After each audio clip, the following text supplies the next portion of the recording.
Hey, transforming your world, transforming your dreams, transforming your ideas to come true.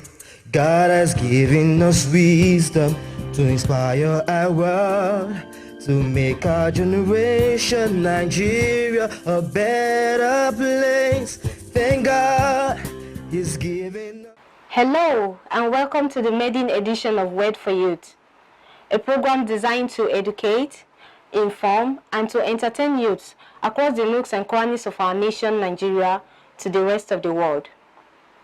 I agree with the saying by John Udin that young people need models, not critics. That is why whatever we are going to be talking about on this show will be the best positive ways to make their lives better. I'm your host, Khadijat Mohammed. Stay with me. I'll be right back after this break.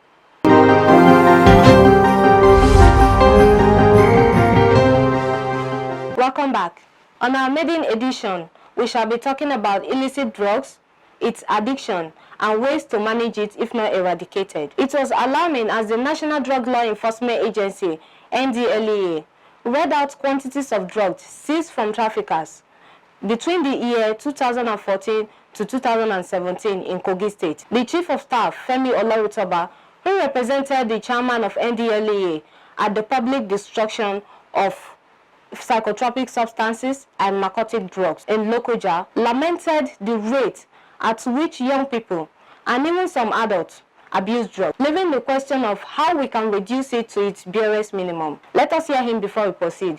It is commendable that the governor is supporting drug control as a practical way of de-escalating the challenge of insecurity in the country. It takes a lot of wisdom for you to know that if you fight drug, you are actually doing a lot to ensure that insecurity is taken to the minimum possible level.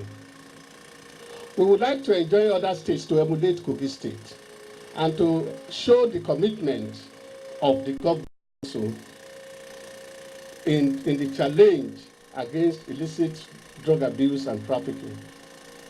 The Nigerian Drug Use Survey recently released, that was in January this year, by the UNODC, came up with findings that are striking and also alarming. It shows that the drug use ratio of 14.4% exists among the age group of 15 to 65 years of our population. What this means is that if Nigeria is 400 million, 14.4 of the population between the age of 15 and 65 are using drug or have used drug in the last 1 year. This is very frightening. This called for concerted efforts to mitigate the negative consequences of this menace on the health, socioeconomic, and security of our nation.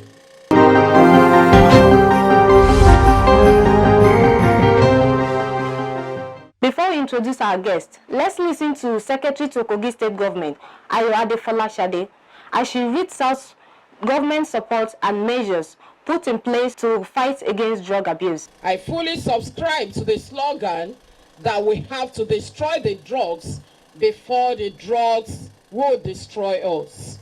Hence our support for NDLEA for this event to hold. This aptly key with the vision of the new direction of my government to make Kogi State safe for all. We are very much happy that Kogi State is on the same page with the federal government, which has declared a state of emergency on drug abuse and drug misuse. Let me use this opportunity to commend the personnel of the agency, without whose commitment would not have been here for this event.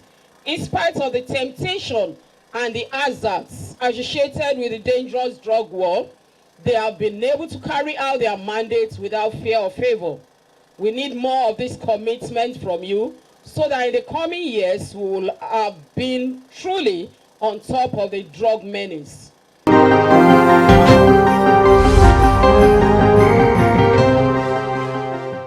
Welcome back. Joining me to talk more on this issue today is the State Commander, NDLEA Kogi State Command, the person of Alhaji Idris Bello. Welcome to the show, sir. Thank you. Yes, sir. Presenter. Straight to our discussion, sir. I witnessed the destruction of hard drugs by your agency, of which, according to your record, was obtained between the year 2014 to 2017. Has that in any way discouraged traffickers from flying through the state? Well, I wouldn't say, it has discouraged them, but maybe it has reduced. Well, I'm sure it will again discourage them, so to say, because they are doing this thing for business, as they do, or they are doing it for gain. So at least if now we've seized that much, seized their vehicles, I'm sure some of them will be out of business. So it will discourage some of them. But some of them might, still be there, because some of them believe it's a business that they should be doing. And we too, we are not going to leave them, we are going to go all out. Because at least I know in my state command alone here, I have about 40 or there were seized vehicles. And these vehicles were what these drugs that you saw us are destroyed, they were, most of them are from these vehicles that we seized. So if you seize, the drug is destroyed, like I told you, millions of naira or no worth of drugs. So of course, that's enough for some people to be out of drug, including trucks, and what have you. So really, it will discourage them, and I'm sure some of them must have left this business, to get a viable one, business that would not against the law, of the federation. So.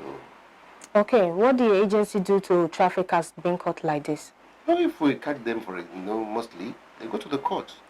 Okay. By the time we get them, we do the normal procedure, that is to test the drug, to weigh the drugs, obtain their statements, compile our case file. We will look at it, we will give our prosecution unit, they will look at it. If it's something that we are going to prosecute, they tell us this one is prosecutable, fine. Where we get users that we're going to cancel to, they will tell us this one are users, this one should be cancelled. We are going to give it to our drug demand reduction unit. That is the place that we cancel some of these users. After which they will, they will go home. Some of them, they will still give them time to be coming. That's for rehabilitation? For rehabilitation. Okay. So it depends on who are the people. If they are the dealers, they go to them. If they are the users, we do more of rehabilitation. So it's not your agency that takes the decision that, okay, this is the trafficker and this is the user? No, it's our agency. The prosecutors are our own prosecutors. Okay, sir. Ndlea prosecutors. Okay. So by the time we investigators go out, to make their arrest. After they make their arrest, they compile their case file, do all the necessary things they need to do as investigators. Okay. From there, they will give the prosecution unit the case file. The prosecution unit will look at it. If they look at it, of course, the investigation unit have done some of their findings, they've done their recommendation. They will give it to the commander will give it to the prosecution unit. Look at this and advise me. Then they will advise us as appropriate. They will then take the next line of action. Okay. Yes. Is there any sensitization program being organized by your agency to orientate people? A lot. We do a lot of sensitization program. That is the work of the drug demand reduction unit, like I've said. Theirs is to go out to sensitize the public. Okay. There is a go out to educate the public. There is to go out to enlighten the public on the dangers of drug abuse, drug trafficking, and what have you. That is their own. If you are in drugs, how do you go out of drugs? If you are not in drugs, why you should not go into drugs? And if you are a dealer, you are a user, these are the coping skills, this is the reason why you should not continue to venture into this thing. That is their own. So they go to schools, they go to marketplaces, they go to religious houses, they go anywhere, they go to offices, they go to the market square, and all. So their own is to sensitize, and enlighten, the public. I think about a week ago, the Navy here invited us to come and talk to their personnel, which we did. Schools invite us to go and talk to their personnel. Next week, I have an invitation to at the KOGI State University for me to go and talk to them. So the Arewa youth, they wanted to do a rally this week on Tuesday, but they postponed it. So these are part of it. So we go there, we enlighten people, we tell people why they shouldn't do this, or why they should not venture to drug, abuse or misuse. Have you really seen the impact of all this sensitization? Or? Of course, we are seeing it. Not to be candid, we are seeing the impact. Because some people said, oh, they don't know that NDLA can do this. The people say they don't know NDLA have such department. The people that they don't know that NDLA, have a section like this where they can talk to them. So they feel happy, they feel wanted, they do not feel uncared for. Most of the time, it's the stigmatization. But we'll not enlighten them, we'll let them know that don't stigmatize these people. Take them as just sick people that are sick. If people are sick, they need succor, they need love, they need attention. So treat these people too the same way. And by the time you treat them, you see them that they'll be happy. And whatever even they have in mind before, whatever thing you think they cannot do before, they will go places, they will do things that you unimaginable things that you think these people cannot do. Most of these people are very, very intelligent. Most at least most of the people that you see are into drugs, they are abusing drugs or misusing drugs or so. They're very intelligent and they just want the care, they want the love, they want the support. Okay. You see a lot of things that they can do. Then what can we really say lure them into drug abuse? Well, there are a lot of things, that lure them into drug abuse. This thing did not just start, it starts from the peer group, the type of peers you have, in the schools, you've attended, in your area, who are your friends, that sometimes it won't be the carelessness, from the parents. So because if the parents are not careless, they don't even really know what their children are doing. You have to know as a parent, what is your child doing? Who are the friends of your child? How is the behavior of your children? These are some of the things, so that at the initial stage, at the early stage, you talk to them. If you see that there's something you don't understand, take them to where you need to take them to. Take them to the people that will talk to them. Tell them that this thing that they are doing, they shouldn't venture into it.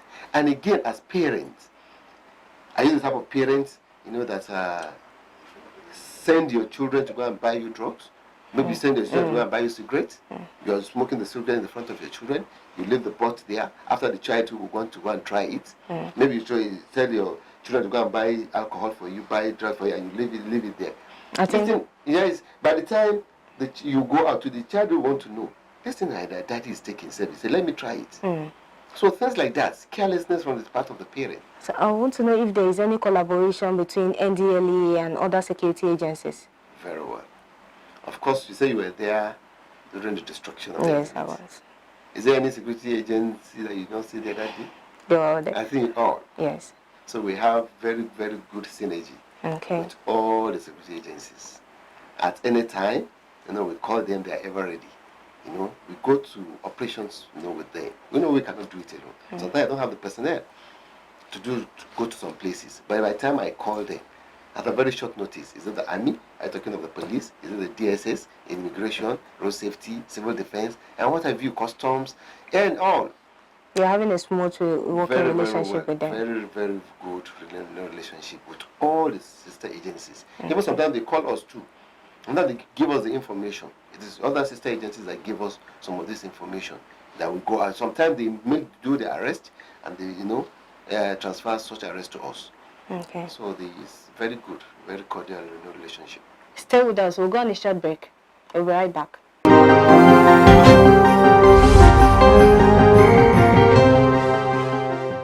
Welcome back. If you're just joining us, this is the maiden edition of Word for Youth, a program package to correct the wrongs and to encourage youth on how to be positive influencers in our generation and generations to come. Still joining me in the studio is the State Commander, Ndlea, and we are still on the discussion of drug abuse. Okay, still on the discussion, sir. Talking of where the lapses are, because from the record NBS released, that is National Bureau of Statistics, released January this year, record shows is that there is a tremendous increase in the rate at which people abuse drugs, from 5.6% in 2016 all the way to 14.4% last year. So where do you get it wrong as an agency? Well, it's not the agency, that is getting it wrong, but it's a society, it's what we have in the society. And that if we want to talk about this drug abuse, solve the problem of the drug abuse, or us to fight the drug abuse. Just like I've told you.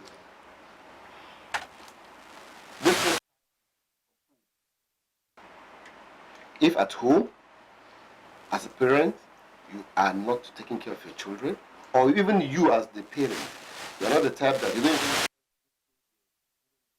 go, who are their friends, you've started getting it wrong there. Now they go to the school too. Are they doing what they are supposed to do in school? Are they receiving their classes well? Are they doing their assignments the way they're supposed to do it? Who is checking them? Is that one too, Okay, as a society, what are the children doing around in the community?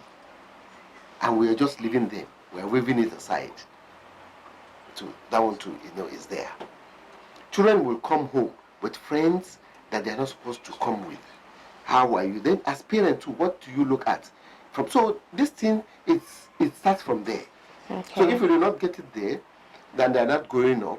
These are the youths. We are talking of youths. Yes. Of course, youths, if we want any society to progress, any nation to progress, we must develop our youths. So it's these youths at the youthful age, we are not watching them well, and they all indulge in drug abuse. It will be a problem. All vices, that you think is happening. You see that, look at the statistics. They are the youths. Some of them is because of the lack of parental care, like the societal degradation, not caring, for the children the way it's supposed to be, and they're indulging in a lot of things. What can you say? Is it when we talk of rape, cultism, theft, all these things? So why it's not there, the way it used before, but now why is it lacking? Is that because the number one, like I've told you now? So all the people that are supposed to check in, even our religious houses too, are the maybe children that are supposed to go to the mosque, they are supposed to go to the church. They are dodging all these places. They are not going. We are not doing anything about it. We are living there.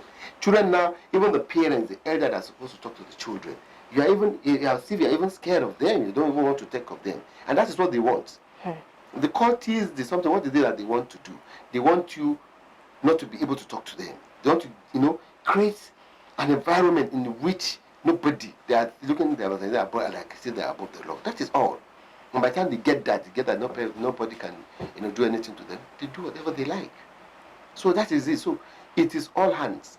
By the time we're talking of the agency, yes, like you have said, like I've told you now, Ndlea cannot do this thing alone. And that is why you see that all our sister agencies too, we are telling them, we are begging them. At any time you see this thing happening, please make the arrest for us. Don't wait that unless Ndlea should officials want to come and no, do the arrest for us. Just transfer to us. As parents too, if you see this thing happening, talk out. Don't sometimes the family, they have some people taking drugs, but they don't want to talk out. They are looking at that stigmatization. No, go to the right places. Like I told you, Ndlea, nobody will, disclose. Will tell anybody, when your children. Just tell us. We know how we'll guide that, the identity. That is there. The religious houses too. They should not stop. They should talk out. Talk to the parents. Talk to the children. The youth wing. In the churches of the mosques. Let them know what to do and what they don't have to do. In the society, let's develop all these things that we are developing in school. Is it the debating society? We have the drug-free clubs. We have all these things. We are trying, just to create this thing for the children to be engaged. That they will not be, even if you have children that doesn't even want to go to school, entrepreneurship, it's another good thing that it should be developed. So, like you have said, it's not the agency. Even if the agency want to strive hard to see that what to do, it's not as if we are, we are joyous at Ndlea. We are not arresting people. We will love it when people come on their own to say that, look, we are indulging in drug abuse. We want to leave it. Okay, they can willingly come to your agency. It's not as if they derive pleasure in going about, running about. That want to go and make arrest. No. I feel anytime my boys go out and make arrests and come back like that, and I see some of these youths, I feel unhappy. I'm not happy. Because these are youths that are supposed to be doing something great for this nation, for the states. But look at them now, taking drugs and wasting their lives. It's not. So the thing is that all of us, the state government too, like in KOGI state too. Look at the governor too. Of course, there's a rehabilitation center that they just renovated. And the wives of all the northern state governors were here to come and open it. The drugs we seized that day, and it was the state government that gave us money, for the destruction. and other things they are doing. So they too, they will have said, no, this is a federal government establishment. Why do the state government have to do it? But they are doing it because what we are doing is for the benefit of KOGI states. So if Ndlea do it, we are doing it for the citizens here. And that is where I'm sure, that's why the governor too, he has seen it that yes, he too have to play his own role, which is playing. So like I've told everybody, is all of us, we have to really come together, sit together, discuss together, and find a way out. Okay. Yes. So what are the challenges you faced so far during the fight Well, a lot of drug abuse? challenges. A lot of challenges. Sometimes people should really know that Ndlea, we are here when we are talking about drug abuse, is for the betterment of the society. It's not just that I want to go and arrest. Sometimes you see that my officers want to go and make arrest, and you see resistance, you see people from the community trying to even defend that person that want to go and arrest. Our officers have been killed, maimed, injured for one thing, or the other, whether they go for operation and because of people stoning and doing a lot of things to prevent my officers. So that is a big challenge. And that is why, we are appealing, to people. By the time, they come, they should help us, do this thing, and we do it well. Yes, of course, my manpower too is not, that enough, and that is why I'm using other security agencies. Okay. The operational vehicles and all yes, the state government have tried. They give us, some vehicle, and sometimes we even go to these other agencies too. They give us. So, and the challenge is the State Drug Abuse Control Committee. That's another good thing the state government to have done. Because now we have people from all the stakeholders. We are now sitting down together. It's being headed by the governor, but at least the Commissioner of Health, is the one chairing it for us. Okay. We have people from the Pharmaceutical Council of Nigeria. We have from the NAPMED. We have from the Ministry of Agri, Ministry of Justice. All, all the relevant people, so that we all sit down together and talk. Like in next month by June 26th, the International Day Against Drug Abuse and illicit trafficking. This is what I did. The State Drug Abuse Control Committee. We are sitting down to see what we are going to do in the state. Sometimes it can even be a week-long activity. Doing a lot of various things to see, how. So these are the part of challenges. We're having, the finance and what have you. A lot of challenges, but we thank God we are surmounting them. We are looking at ways out, where we can reduce some of these challenges, facing us. Okay. And lastly, I want you to clarify on this show, sir. Is cannabis sativa legalized to be cultivated in the country? It is not. There is this, the lot of talks, on that. That they said that it's in Imo State that somebody, was giving the go ahead, to cultivate, cannabis. And then Nigeria and my agency have come out, clearly to say what's on that. Nigeria were not right for that.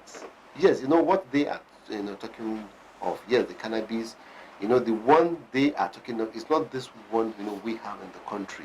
Okay. But now are we, the way with that for us to monitor that, have not been well spelled out. And that is why my agency, yes, is the cannabis oil they want to derive, from that, which is for medicinal purpose or so.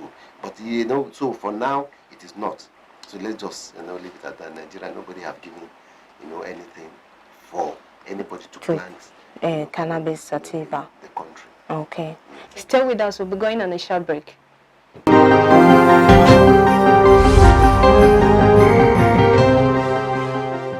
How can the parents and even school authorities help in the fight against drug abuse? Well, the thing is that the parents, like I've said, the parents should play their role and play their role properly. Be good parents. Don't introduce your children to some of these drugs at the early stage. Check what your children are doing. Check their bag, check their rooms, check their friends, know whom they go out with. Do your duty as parents. Then the schools too. By the time you have the children are brought to schools, it's the duty of the school to ensure that these children are doing what they are supposed to do in school. When a child, the school notice that the children are not doing what they are supposed to do, where they need to invite the parents, they should do that. What of the counseling unit? We have counselors in schools. Are they doing their work? It's the duty of the counselors. They should call the students, one-on-one discussion with the students, for students to tell them their problem. They should do that. the drug-free club that we are having, they should encourage, students to have one club or the other so that they will not be idle. They should encourage the children to freely talk so that if anything is disturbing them, they will speak out. So these are some of the things the schools should do. So until by the time you do if they have proper upbringing at home, they have the school, so they know the school will not leave them and to engage in anything, that is not supposed to be in school. I'm sure it will reduce to a great extent, whatever bad habits these children will inculcate. Okay. Yes. The other one is how functional are the rehabilitation centers we have? Yes, the one we have now in KOGI State is very, very functional. Okay. It's not too far, from your studio here. It's the former the Women Affairs Ministry, Okay. the former Civil Service Commission. And, it's very functional. We have even trades that they can learn while they are there, apart from the rehabilitation Okay. that they go through. And in the custody, of the wife of the governor of KOGI State. So, and that one is very functional. And we encourage people to bring their wards, to bring their children, to that place. So after rehabilitation, you people empower this? No, we don't empower, but we practice. teach them what, skills. Okay. There is tailoring, there is barbing, there are some things that but the empowerment, we're still talking with the governor. I'm sure by the time anybody I know has finished from that place, I'm sure whatever thing the governor can do, I'm sure maybe they might be, or even the wife of the governor, they can be able to help, such people. So they can start building a very good life for themselves. Okay. Do you follow up on the life of these people that have been rehabilitated? That's our DDR reduction. Okay. After rehabilitation, there is follow-up. Okay. They follow up, they call them, they call the parents to see, and they even give, the clients, we call them the clients, they give them days to still be reporting, so that for them to just see and monitor, how they are doing. Okay. So that not to, and again, after the rehabilitation, we encourage that they should have something doing. Sometimes it's idleness, so that they don't go back again, to what they were doing before they were brought to the rehabilitation home. Okay. I'd like to know your prospects and to know if you are making headway in the fight against drug abuse in the state. Well, actually, the people at the press at least should even be able to, to know whether we are making, headway or not. But however, what you have just, you saw, for us in KOGI State to have more than 18,000 kilograms of hard drugs that we destroyed, they should know that it's not a small tax. You saw it that day. Yes. What we have there. Look at the seizure that I say we have done. And again, with all these, I want to believe, but I will not be the one to judge myself. People should be the one to judge us to see. Okay. But I know that one way, I came into KOGI State, I know what we met on ground, and I know how we have tried as much as possible to sanitize, the state. I know how people are willingly, coming to the Ndlea to tell us. I know how we are going out to sensitize the public. So I think with all this, I know they now believe in Ndlea, and they now know that Ndlea can do things for them. Okay. Yeah. Do you have any set out plan for the forthcoming celebration of World Drug Day? Of course. We are there, we are mapping out our strategy, and all of you too will know by the time, we bring out the program of how, I don't know whether it's weekdays or how it's going to be, but whatever thing we have, people will be invited and you will see what we have for you. Okay, thank you for coming on the show, sir. Thank you. We hope you honor our invitation next time, sir. Thank you. Yes. Thank you for watching the maiden edition of Word for Youth. To our teachers, parents, guardians, and even medical personnel, please let all hands be on deck to give counseling, mentoring, and even moral support to youths to avoid them going into drugs, to ease their worries, depression, or oppression. Remember, you can follow our programs on our various social media handles displayed on your screen. And also, whosoever neglects learning in his youth loses the past and is dead to the future, according to Euripate. I remain your host, Khadijat Mohammed. Join me same time, same station next week for another interesting edition of the program. Goodbye. It's grace to run. Thank God we've got the strength in us. Thank God that we were born to win. Just stay strong, yeah. Don't give up. Don't give up now.